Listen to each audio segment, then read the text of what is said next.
Hello and welcome to the History of the Germans, episode 238, Never Bigger, the Habsburg Empire at its zenith. Today we are celebrating the topping out ceremony of the Habsburg Empire.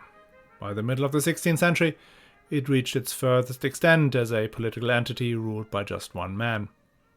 Over the last 42 episodes, we have seen this family of minor counts playing their game of snakes and ladders until they had amassed lordships over Austria, the Netherlands, Spain and large parts of Italy. Today we'll look at how they finally got hold of the last bits, Bohemia and Hungary. The story features a dutiful younger brother, the most cruel execution I've ever heard of, a foolish duke and an even more foolish king, the collapse of a kingdom, a love story and the reason for the incessant Habsburg inbreeding. I hope that'll be enough to fill this last episode of the season. Now, our key protagonist for today is Ferdinand, the aforementioned dutiful younger brother of Charles V. Born 1503, he was 3 years younger than the emperor. Despite being full brothers, these two men met for the very first time in 1518, when they were 18 and 14 years old. I think this is important to remember when wondering why Charles was so hesitant to share power with his little brother. He just simply did not know him. Whilst Charles had grown up in the Netherlands under the tutelage of his aunt Margaret of Austria, Ferdinand had grown up at the court of his grandfather Ferdinand II, with whom he shared not only the name but also his birthday. So, in the same way that Charles was a product of the Burgundian civilization, Ferdinand was deeply rooted in Spanish, and specifically in Aragonese culture. Throughout his life he preferred the austere Spanish court dress, comprising almost shimmering black clothes, layers of silk and velvet embroidered with silver or gold. This black dye was actually a novelty. It was made with logwood, a flowering tree from Central America, that combined with iron salts created this deep, luxurious black. People were amazed by the depth of this color and ditched the blues and the purples in their clothes that had so far been the height of luxury. That is why suddenly people in portraits look so much more somber. It was a sign of wealth, not necessarily a gloomy outlook on life. Ferdinand's youth at the court of his grandfather provided him with a thorough education and a love of art and music. Languages were an important component of his schooling, unsurprising in a multilingual monarchy as Spain. And Ferdinand was very good at languages, much better than his brother, who never mastered more than French and Castilian properly. In a matter of fact, Ferdinand was better in almost all other aspects as well. He was smart, he was intuitive, and he was good with people. When Charles V would barely talk to anyone and leave much of the thinking to his advisors, Ferdinand was always rubbing shoulders with the potentates of whichever unruly place he was given to manage. And what is so astounding is that despite the obvious intellectual gap and a sequence of broken commitments and even public humiliations, Ferdinand stayed resolutely loyal to his older brother as head of the House of Habsburg. And this loyalty was tested from the very first moment the two boys met. As you may remember, when Charles arrived in Spain, his ascension to the throne was not 100% smooth. Many of the Castilian and Aragonese nobles saw Charles as the foreigner that he obviously was, who had brought along some blood-sucking Burgundian councillors who were taking up their lucrative offices of state. So there was almost immediately a political movement that tried to replace the Burgundian Charles with the born Spaniard Ferdinand. But Ferdinand turned down such suggestions and left for Flanders as soon as Charles had made it to Aragon. That was in line with the plans laid out for Charles' inauguration, but many other men would have resisted a brother who they had never met before, who was awkward and not very impressive, and was expelling them from the only home they had ever known. Ferdinand obeyed and moved to the Netherlands to receive the final touches of his education at Aunt Margaret's home in Mechelen. Ferdinand quickly learned Flemish and German on top of the French he already spoke and made himself popular with the people. The next time his head appeared above the parapet was during Charles' election campaign for Holy Roman Emperor. in early 1519 things looked dire for the Habsburgs due to the death of Maximilian, the lack of funds, and the fact that Charles was far away. So Margaret suggested to put Ferdinand up as the family candidate instead. The argument was that he was close by, had learned the language, was able to charm the electors, and better him than Francois on the imperial throne. When Charles received the letter, he came down on little Ferdinand like a ton of bricks. No way this could ever happen. However, young Ferdinand should rest assured that he, Charles, was looking out for his interests and was much focused on securing him a suitable inheritance. And that was a kind of dynamic we will see playing out again and again. The brothers met again when Charles was heading for his coronation in Aachen in 1520, and they stayed together for the Diet of Worms in 1521. It was the first time they really got a chance to get to know each other. And it was also a period where Charles no longer feared his brother could take any of his innumerable lands and titles off him.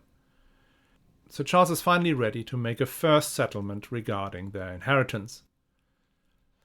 Maximilian I had never left instructions on how his inheritance should be shared amongst the brothers. There was, however, always an understanding that Ferdinand should have a significant patrimony, even a royal title. That had been necessary to bring the Hungarian double marriage of 1515 across the line.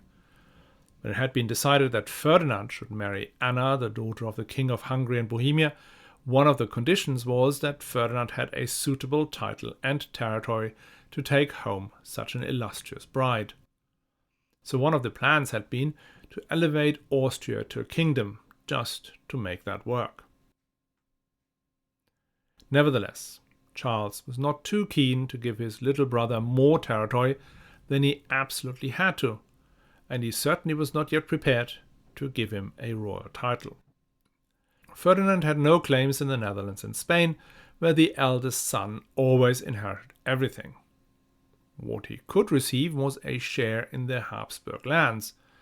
As we have seen, divisions of the Habsburg lands had been a common occurrence in the past.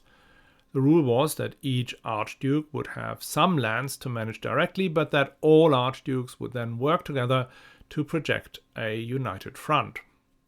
Though this had proven to be completely unworkable over and over again, the Habsburgs had stuck with it. In the first allocation treaty in 1521, Charles was extremely stingy and gave Ferdinand only the inner Austrian duchies minus the access to the Mediterranean. The rich mines of Tyrol, Further Austria, and the strategically relevant Upper Austria remained with Charles. He still did not trust the little brother, so he gave him a territory that was essentially marooned within Charles' territory. Still, this award allowed Ferdinand to finally marry Anna, the daughter of King Vladislav of Hungary and Bohemia. The wedding ceremony in Linz was attended by many of the princes who had come across from the Reichstag in Worms, and featured a tournament where a cunning Austrian defeated a haughty Spaniard, a sign of things to come. What nobody expected, though, was that Ferdinand and Anna turned out to be perfect for each other. They were almost the same age. He was 18, she 17. They were both smart and liked to party. Anna would act as his deputy when he was away, though he usually took her along, even on longish political journeys to the Netherlands or across the empire. When asked, he said, well, the expenses of taking his wife along were still less than the costs of a mistress. It seems they really loved each other. Ferdinand hired expensive Italian architects and artisans to build her the Belvedere Palace in the gardens of Prague Castle. The couple had 15 children, though the last of these pregnancies she sadly did not survive. After her death, Ferdinand allowed a massive beard to grow on his face, a surefire way to prevent any further interactions with a female of the species. After the most joyful nuptials, Ferdinand went on to Vienna, where he finally clocked that what Charles had so generously or not so generously passed on to him wasn't a grand inheritance, but the mother of all hospital passes. Do you remember the last days of Maximilian I? when he was chased out of Innsbruck by innkeepers brandishing unpaid bills? Now that was in Tyrol, where there was at least some income from the silver mines. In the lands that Ferdinand had received, the situation was even worse. For the previous 2 years, no member of the Habsburg family had shown his or her face in Austria. The official heir was way over there in Spain, and of course no formal allegiance had been sworn yet. So the estates concluded that, at least in the interim, management of the duchies was their job. They sent a delegation to Charles way back in 1519 telling him as much, and he had, in his characteristic indecision, left them unsure whether he had agreed or not. So they came back and they set things up the way they thought best. And best meant for them dismantling the administrative regime that Maximilian had installed over the previous decades, replacing it with a structure dominated by local nobles and the burghers of the cities. That would have pushed the transition towards a territorial state back by 30 years. Whether that constitutes high treason, as Ferdinand declared in the ensuing legal proceedings, is a matter of debate. In any event, that is what he did, and his jury, made up entirely of foreigners, Burgundians, Spaniards, and Bavarians, found 2 local nobles and 10 citizens of Vienna guilty. They were all executed. Now, one of the reasons Ferdinand needed full control over the administration of his duchies were the incredible debts that his grandfather had saddled him with. And though he had only received half of a third of the Habsburg possessions in the division, he had to take on more than half of the 6 million debt that the brothers had inherited. So that was about 10 times the annual income of all of the Austrian lands. And it included a big chunk of the costs of Charles' election.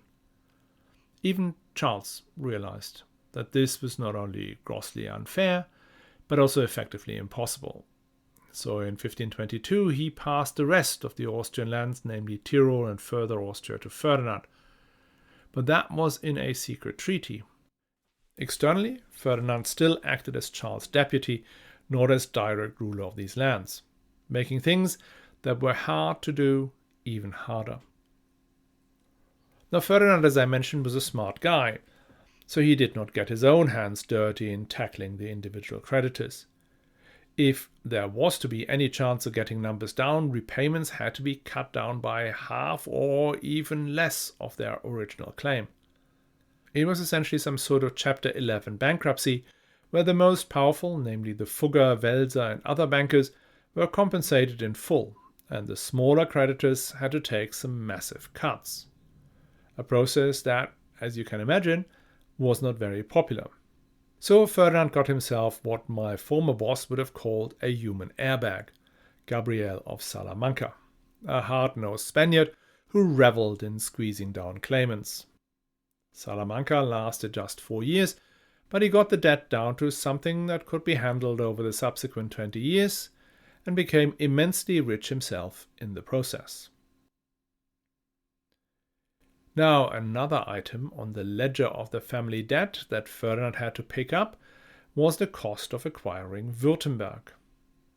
If you have a very strong memory, you may know that in episode 192 we have already talked about the history of Wuerttemberg. This duchy had risen from modest beginnings into a powerful state just northeast of further Austria, and also not too far from Tyrol. Hence it was strategically of huge importance to the Habsburgs. It also had a peculiar system of government. The estates, the Landstände of Württemberg, were extremely powerful even by the standards of the 16th century. So in 1498, the estates deposed their duke, Eberhard II, for being too profligate. That was, I think, at that point unprecedented in the Holy Roman Empire. There would be cases later in Saxony, Mecklenburg and East Frisia, but this was, I think, the first. Now, such a decision could be appealed to the emperor, namely to the Reichshofrat. When Eberhard II appealed to Maximilian I, he was turned down and had to go into exile with a pension. The new Duke, Ulrich, was initially very close to the Habsburgs, no surprise given that they had effectively put him on the ducal throne. He fought for Maximilian in the War of the Landshut Succession and just generally made himself useful around the house. But he suffered the same bug as his uncle, the deposed Eberhard II. He loved the good life. And the good life was expensive, which meant high taxes, which in his case led to a massive peasant revolt, the revolt of the poor Conrad, which we will for sure talk about when we talk about the Peasants' War.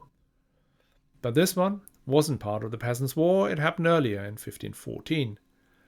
To suppress it, Ulrich had to once again ask the Landstände, the estates of Württemberg, for money that they granted, but only in exchange for even more constraints on princely power. This Treaty of Tübingen became known as the Magna Carta of Swabians. It came complete with the ceding of tax authority, the right to declare war and conclude peace given to the estates. And there was a right to due process and the free movement given to the ducal subjects. That still did not save Ulrich. His idea of a good life included a revolving door of mistresses, who he then married on to his courtiers. Now, one of these courtiers was Hans von Hutten, brother of the famous poet Ulrich von Hutten. Hutten was clearly not aware of the fine print in his marriage contract. When the Duke demanded that Hutten would take a back seat in this marriage, he refused. Hutten resigned his role at court and planned to leave Stuttgart with his wife. So Ulrich invited him to come on one last hunting trip to reconcile their differences. Hutten could not refuse and arrived in light hunting gear, whilst the Duke showed up in full armor. Once they reached the forest, the Duke sent away his staff and went after von Hutten. He chased him around a tree, striking him with his sword 7 times, 5 of which in the back. Then he strung him up with his own belt. That was the scandal that broke the camel's back. 18 of his vassals revoked their oaths. His wife left him. Hutten's family sued him in the imperial courts. The poet Ulrich von Hutten wrote immensely powerful satirical pamphlets about the Duke. Ulrich was placed under the imperial ban. The estates declared him deposed, and in 1519 the Swabian League invaded Württemberg. Duke Ulrich fled into exile. The Swabian League, as we know, was largely an instrument of power for the Habsburgs. So once they had taken over the Duchy of Württemberg, surveyed potential candidates for duke and found them all wanting, they asked the Habsburgs whether they were interested in purchasing Württemberg. 800,000 florins for some prime real estate near their main territory. Sounded perfect. So Charles added that to the tally he was running with the House of Fugger, and given he had no time to deal with the intricacy of the complex constitution of the place, he passed this hot potato on to his brother to manage. Ferdinand, as always, did a good job. The duchy calmed down, taxes could be reduced as there was no profligate duke to maintain. But given the constitutional structure, Württemberg was extremely difficult to integrate into the Habsburg administrative system. Moreover, Duke Ulrich was unwilling to give up his claims.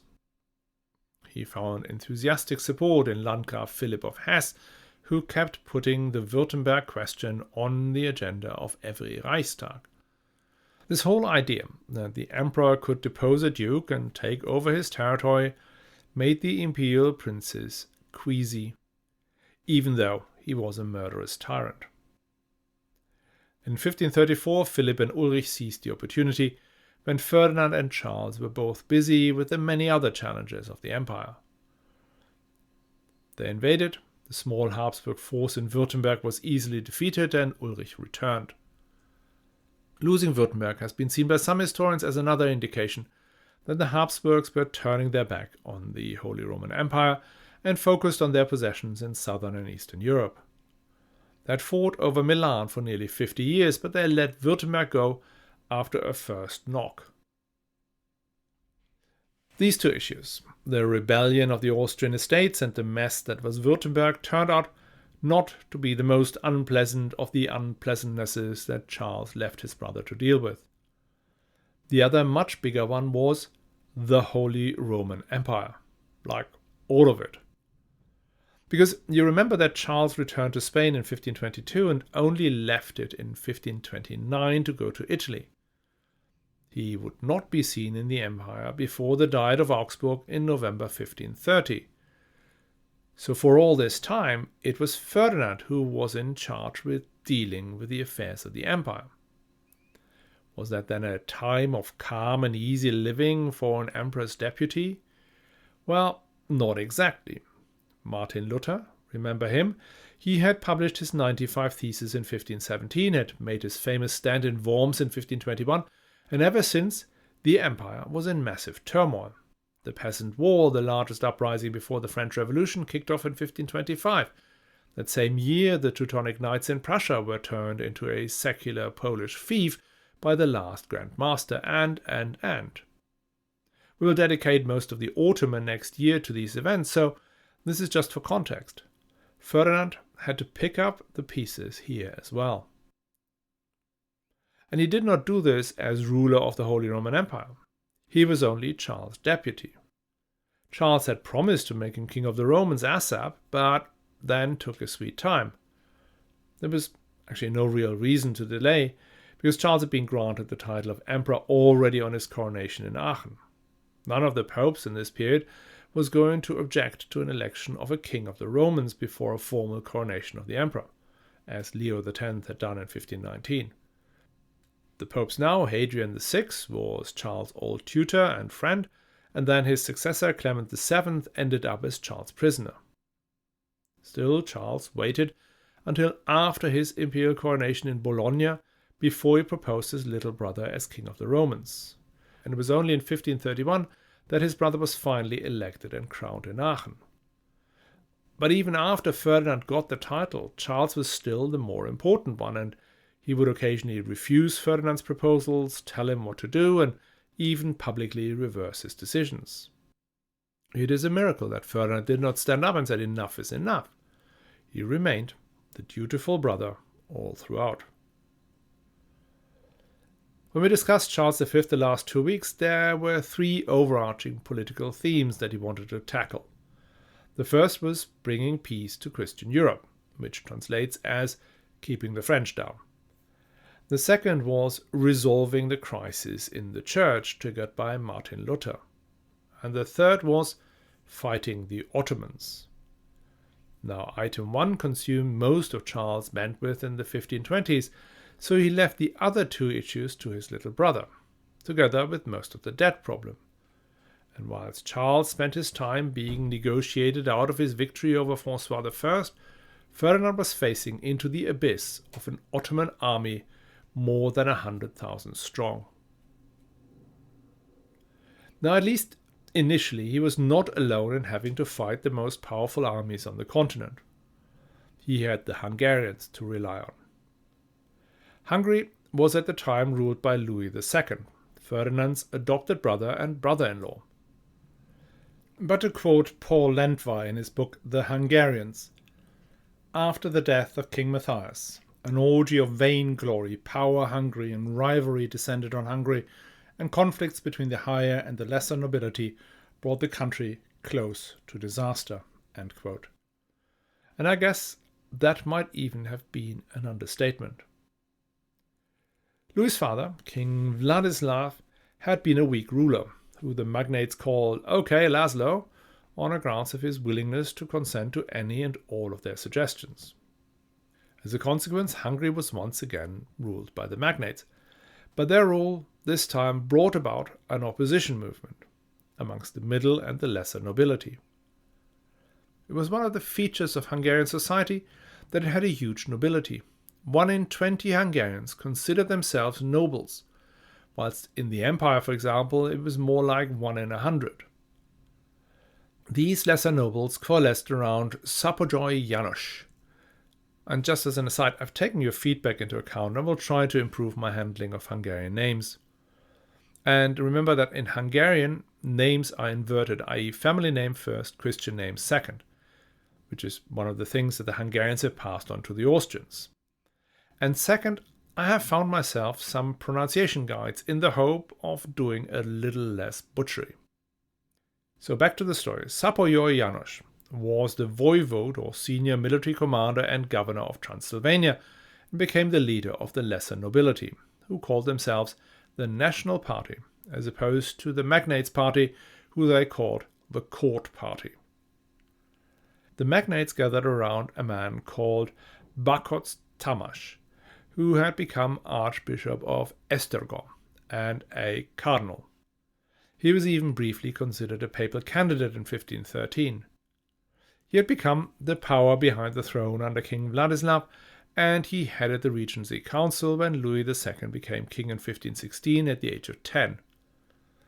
And in 1514, Cardinal Bakotz made a major mistake that fatally weakened Hungary. The success of Selim the Grim in Persia and Egypt had prompted Pope Leo X to declare a crusade, and he tasked Bakotz, as the main senior churchman in Hungary, with gathering a military crusading force.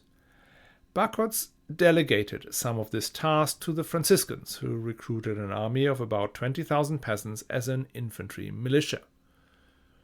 What nobody had realized was that these Franciscans were a lot more progressive and radical than the church leaders. We are still 3 years before Luther's thesis, but these guys were already criticizing the deviation from Scripture, the corruption of the church, and the depravity of the nobility. Now, fiery speeches and armed peasants were an explosive mixture in the early 16th century. There was clearly something in the water, as we hear about the string of peasant uprisings in the build-up to the big one in the empire in 1525. Fear of the peasants temporarily forced both national and court party into a coalition. The fighting was brief, fierce, and the retributions brutal. The leader of the peasants, Dosha Yurdi, was executed by burning him on a wooden throne, placing a red-hot crown on his head, whilst his followers, having been starved for 2 weeks, were forced to bite into his burning flesh and eat it. Gruesome as that was, it was not the worst thing. As a punishment for the uprising, the Hungarian peasants were condemned to perpetual servitude, prohibited from owning land, and henceforth no law or law court would protect them against their lord. Now, these terms were then enshrined in a codification of the Hungarian customary law called the Tripartitum. This document goes even further, declaring that only nobles, from magnates to the poorest lesser noble, are part of that mystical body and limb of the crown. By doing so, they excluded the peasantry from their country or crown. Paul Lendwey says that it, quote, drove a wedge between Hungarian society and the development of Europe. Although the Tripartitum was not signed by the king and was therefore never formally promulgated, it became and remained the basis of legal practice until 1848. Indeed, the political, social, and psychological division between the nobility and the rest of the people remained entrenched until the radical social changes that followed the Second World War. End quote. The more immediate effect of the massacre and subsequent suppression of the peasantry was that they now did not care much about who ruled their country, Hungarians, Habsburgs, or Sultans. And since nobles could only ever be seen fighting on a horse and the peasants were indifferent, there was not enough infantry at the Battle of Mohacs to square up to the Janissaries. Another issue that hampered the Hungarians was one that we have encountered several times already: the often fraught relationship between the local population and the Germans who had migrated there. There were two groups of Germans living in the Kingdom of Hungary at the time. There were the German immigrants into Transylvania, or what the Germans called Siebenbürgen. They had arrived from the 12th century onwards as part of the general German migration east and had found shelter in the first settlement of the Teutonic Order outside the Holy Land. They were farmers and townsfolk who lived in large rural communities like many other ethnic minorities in the Kingdom of Hungary. The second group of Germans in 16th century Hungary, and the one that found itself most under pressure, were the city dwellers. In Hungary, like in many other parts of Central and Eastern Europe, the king had granted German merchants the right to build their own cities. These cities were physically separated from the surroundings by the city walls. Inside, they had their own laws, usually modeled on the laws of Magdeburg. The main language was German, and the city council was dominated by Germans. If there were locals nearby, they lived in their own cities or villages under Hungarian law. If these German settlements were successful, they were often very successful. They became the commercial hubs, buying in local produce or manufacturing, and traded these across their network of German merchants all over Europe. We talked a lot about those networks and how they functioned in the Hanseatic League season, which is really well worth listening to. One of these German settlements was Buda, on the opposite side of the Danube to the predominantly Hungarian city of Pest. Buda was the commercial capital of the country, and in Buda only a man with 4 German grandparents could be elected to the city council. As one can imagine, these prosperous German merchants and their privileges drew a lot of ire from their Hungarian neighbors. This anger burned brightly during the early 16th century as concerns about Habsburg influence in Hungary got linked with the economic power of the German minority. So the National Party set out to dismantle the privileges and legal freedoms of the Germans in Hungary. Things ratcheted up a gear when they targeted the copper and silver mines the Fuggers had established in Hungary, together with their business partner Hans Thurzo. These gigantic operations had become Europe's most advanced industrial facility that, together with a similar-sized plant in Thuringia, produced 40% of Europe's copper. When the Hungarians proceeded to what we now would call nationalize the Thurzo-Fugger plant, they were facing an opponent they had completely underestimated. Jakob Fugger effectively owned Charles and Ferdinand as well as any other prince, king or bishop east of the Rhine. And when he cut off credit, armies stopped marching. That is what Fugger did in 1525. Plus he stopped paying the wages for his workers, who immediately went on a rampage. These two issues, the disaffection of the peasantry and the loss of credit with the Augsburg bankers, were amongst the reasons that the army King Louis II of Hungary led into the fateful Battle of Mohács had neither sufficient infantry nor artillery. The infantry he did have had been sent and paid for by the Pope Clement VII, the self-same who found himself prisoner in the Castel San Angelo the year after. It is not clear whether avoiding any of these pitfalls would have prevented the defeat against the army of Suleiman the Magnificent that was at least 70,000 strong, according to other sources much, much bigger, whilst Louis commanded 25,000. As it happened, the actual battle on August 29, 1526, lasted barely 90 minutes, and at the end of it, King Louis II lay dead on the battlefield.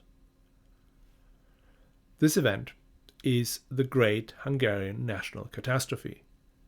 There are so many controversies about how and why it happened, I have deliberately focused only on those that have a relationship to broader German history.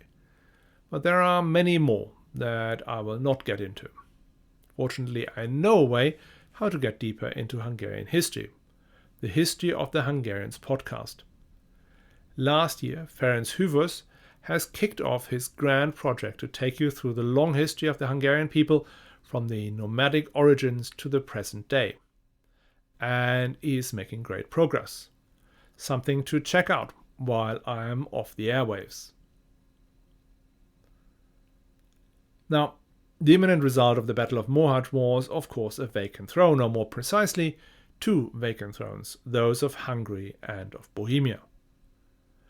Louis's wife, the formidable Maria of Austria, Ferdinand's sister, tried her best to shore up resistance against the victorious Ottomans who were marching on Buda, but with little success.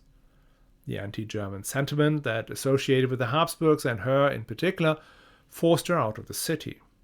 She withdrew to western Hungary with her allies, most of them senior magnates. Meanwhile, Suleiman the Magnificent proceeded to Buda, sacked the city, but did not establish a permanent residence there. Campaign season was over, supply lines were stretched, and he had actually not yet intended to take Hungary. This campaign had been no more than a massive raid that was to improve his reputation and demonstrate Ottoman power, and all that was achieved. So he went home. Once the Ottomans had withdrawn from Hungary, the National Party, led by Szapolyi János, took over. He had himself elected and crowned King of Hungary in November 1526. Meanwhile, Ferdinand had gone to Bohemia. As we know too well from our season on the Hussite Wars, Bohemia was an elective kingdom. The nobles chose who they wanted to be king. They had rejected, for example, Friedrich III way back when, and they could have easily rejected Ferdinand. There were a total of 9 candidates, several German princes, including the Elector of Saxony, several ambitious Bohemian barons, and of course François I, the King of France. He seemingly pops up wherever there is an election going. A committee of the Bohemian Royal Assembly weighed the different options and decided ultimately for Ferdinand. One key reason was that he was believed to be able to defend the kingdom against the Ottomans. And most crucially, he accepted some tough conditions. He confirmed the right of the Bohemian Assembly to choose their king irrespective of inheritance rights. He accepted that the estates, not the king, appointed the key offices of state, and finally Ferdinand promised to protect the religious freedoms the Czechs had gained in the bloody Hussite Wars.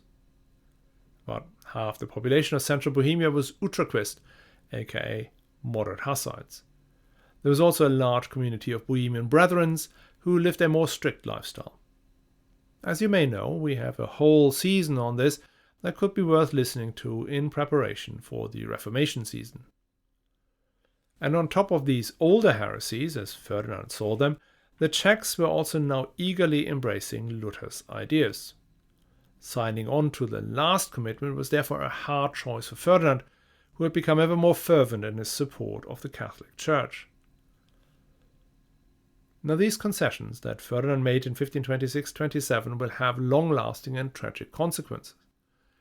They will be cited amongst the justifications for the second defenestration of Prague that kicked off the 30 Years' War. Still, from this point forward, with a brief interlude in 1618-19, Bohemia remained in the Habsburg Empire until 1918. If the Bohemian succession was considered hard bargaining, the Hungarian succession was even tougher to engineer.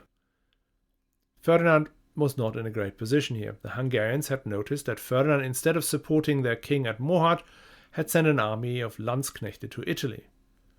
Moreover, he was a Habsburg, a natural ally of the magnates and of the German commercial elite.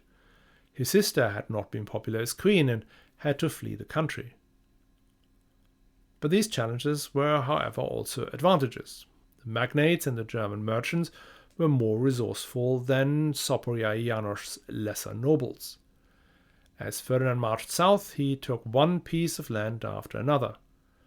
The noble diet of the Kingdom of Croatia that had been associated with Hungary, but so far had kept a significant degree of autonomy, accepted Ferdinand unconditionally as their king. So the Kingdom of Croatia would henceforth move through the Habsburg family without a hitch. 2 years into this war, Szapolyi János found himself on the back foot. His only remaining options were to either recognize Ferdinand as the true King of Hungary, or to bend the knee to the Ottoman Sultan and become a vassal king. He chose the latter. In return, Suleiman the Magnificent mustered an army 60,000 to 80,000 strong, some say 200,000 when counting camp followers and auxiliaries. This unprecedented force marched through Hungary and took Buda once again. Its next destination was Vienna. By the time they had reached Buda, some had already progressed too far. The march from Constantinople had been made difficult by heavy weather. Things did not improve from there. Though it was late August, according to historian Mark David Baer, quote, the Sultan's own chroniclers recorded snow from evening till noon the next day, much loss of horses and men and swamps. Many die of hunger. It took until the end of September before the Sultan's main force of circa 100,000 soldiers plus roughly the same in camp followers reached Vienna. Fear of an Ottoman invasion had been present in Austria since the days of Friedrich III. Turkish marauders had gotten into Carinthia, Gorizia, and Steiermark on several occasions. One of the reasons the Austrian land struggled to provide Maximilian I with enough resources was down to these raids. But never before had one of the cities been put under siege, let alone the capital. Vienna at the time had maybe 20,000 inhabitants. Its fortifications had been hastily improved since the fall of Buda in 1526, but 3 years wasn't a long time when it came to the construction of walls able to withstand artillery. Now, before the growth of the Ottoman army reached Vienna, light cavalry had been ravaging the countryside and the suburbs. Suleiman's secretary noted that our warriors forced their way into a farmstead. Sounding their Muslim battle cry, they drew their sabres and cut down all the infidels. They seized the girls and boys and secured rich booty. This too is further proof of the grace of Allah. End quote. As a contemporary writer noted, quote, many thousands of people were murdered or maltreated and dragged into slavery. Children were cut out of their mothers' wombs and stuck on pikes. Young women abused to death and their corpses left on the highway. God arrest their souls and grant vengeance on the bloodhounds who committed this evil. End quote. The peasants in the countryside either fled into the forests and mountains or towards the city to find protection. By the 20th of September, every road leading from east and west towards the city was clogged up with refugees. Meanwhile, the defenders decided to lay down the suburbs to deny the besiegers the protection of its walls and houses. So the former inhabitants of these suburbs added to the densely packed humanity inside the walls of Vienna. All in, the defenders counted roughly 17,000 to 20,000 fighters, of which about 2,000 horse and the rest infantry, most of them trained mercenaries and militias.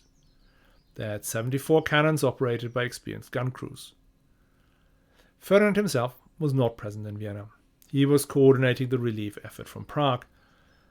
That was moderately successful as he was able to raise an army that began marching on Vienna but arrived too late. The siege focused on the Kärntner Tor, the part of the defences that was identified as the weakest link. The defenders were extremely lucky that Suleiman only managed to bring along 2 of the massive siege cannons that would have smashed the gates to pieces. As a consequence, the main Ottoman tactic was to undermine the defences by having sappers dig tunnels under the walls and blow up large quantities of gunpowder once they reached the walls. The defenders ran counter-tunnels to intercept the Turks. One way to detect sappers was to keep large vats of water near the walls and look out for ripples on the surface that may indicate activity below. The counter-tunnels were dug by a contingent of miners who had come up from Schwaz in Tyrol to help defend the city. Whenever the two sides met underground, fighting was mainly hand-to-hand, not with firearms for fear of igniting the gunpowder the Ottomans had brought along. Now these efforts could delay but not prevent a breach of the walls. On October 11th, a mine exploded between the Kärntner and the Stubengate. Heavy fighting ensued, but the defenders could hold their positions even after a second mine opened a further breach nearby. The next day, October 12th, saw 2 massive attacks, each again repulsed. On the 13th, the Ottomans halted the attack to debate whether or not one last effort should be undertaken. The Janissaries in particular were unwilling to go home empty-handed. So on the 14th of October, the Ottoman army arrayed for one last make-or-break push. But the regular soldiers, not the Janissaries, who had been worn down by the unseasonably harsh weather and the obstinate resistance of the defenders, and so the attack failed to gain momentum that was needed to break into the city. By the afternoon of that same day, it was all over. Much of Suleiman's army consisted of land grant holders who owed only a limited number of months of service, and that has come to an end. That, together with stretched supply lines, the ever more atrocious weather, and floods, left the Sultan with no other option than to abandon the siege. He returned to Constantinople. The campaign was, however, no failure. Most of Hungary was now in the hand of the Ottomans' vassal king, Szapolyi János. In 1540, the 2 rival kings of Hungary had a brief rapprochement, but when Suleiman heard about this, he had his forces occupy central Hungary and turn the Matthias church into a mosque. Hungary ended up being divided into three parts. The Ottomans occupied the center, including the capital. The son of Sopoyor János was allowed to keep a rump kingdom in Transylvania as an Ottoman vassal, and Ferdinand held on to the western parts. Despite Suleiman's failure to gain Austria, the mere fact that Vienna was now within reach of an Ottoman army put the fear of God into Christendom.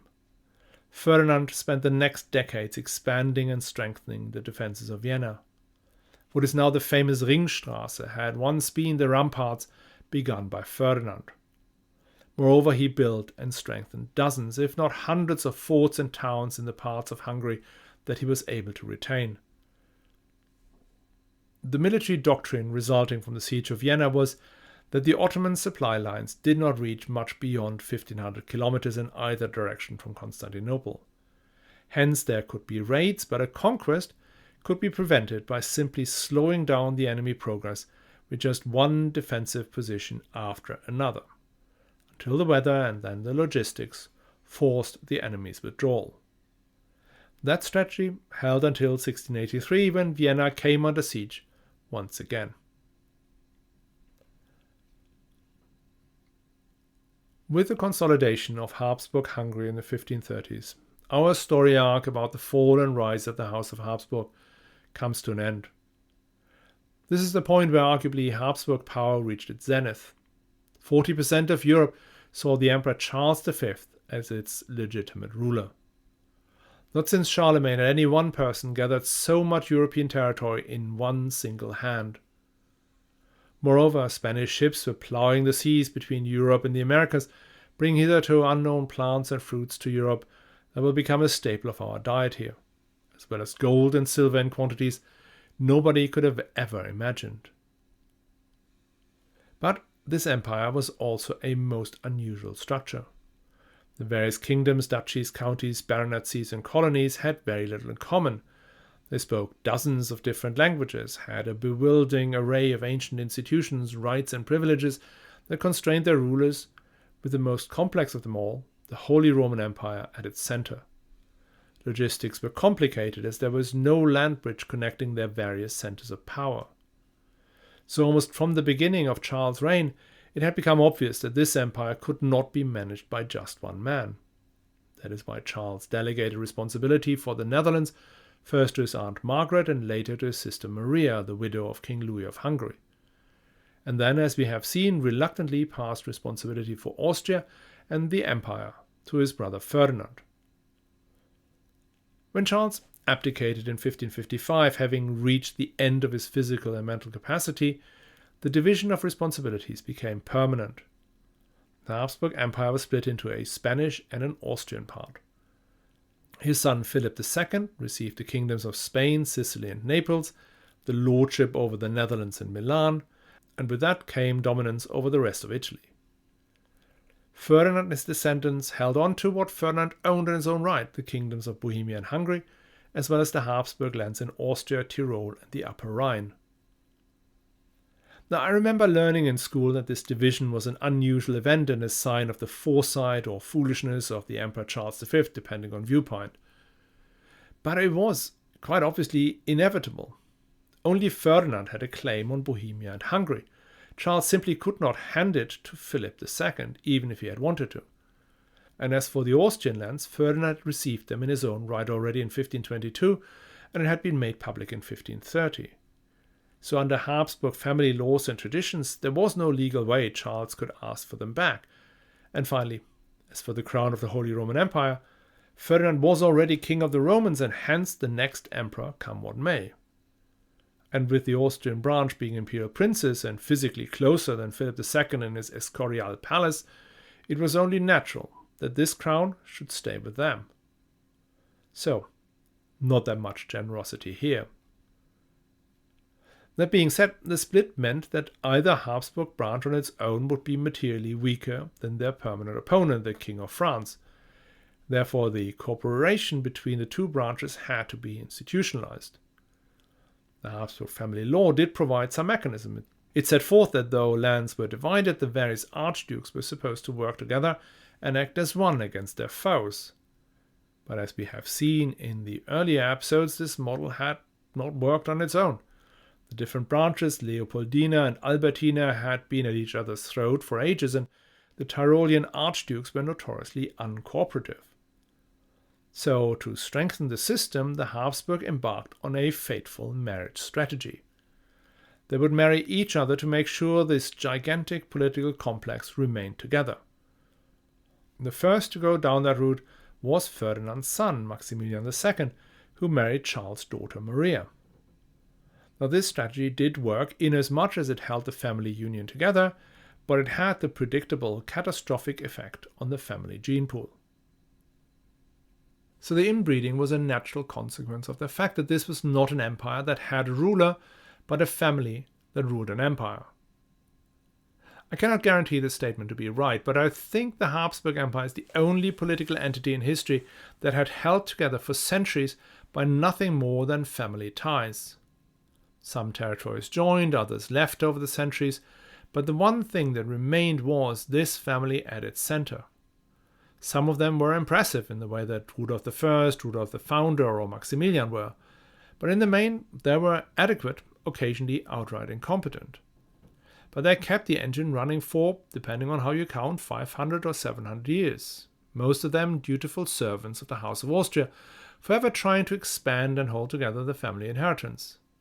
You may not like them, and I'm at best ambivalent, but they are unique, and I hope you found them worth 43 episodes. Now what happens next is the following. I have an interview with Katja Heuer that I will drop in a few weeks, just to remind you that the show still exists. But apart from that, I fear it will be radio silence until September. I would like to thank you all for your kind words and understanding for the need of a break. You are genuinely the best audience ever. I will post some links to shows I recommend you listen to in my absence on the website, so that you do not run out of historical content. And just in case you have not listened to all 238 podcasts of the show, I'm sure there will be something you may enjoy here at the History of the Germans.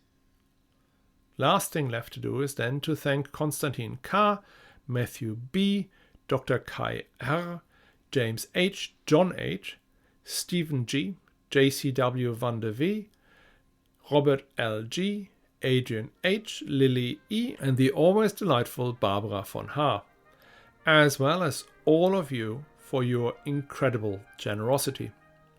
I'll see you all on the other side.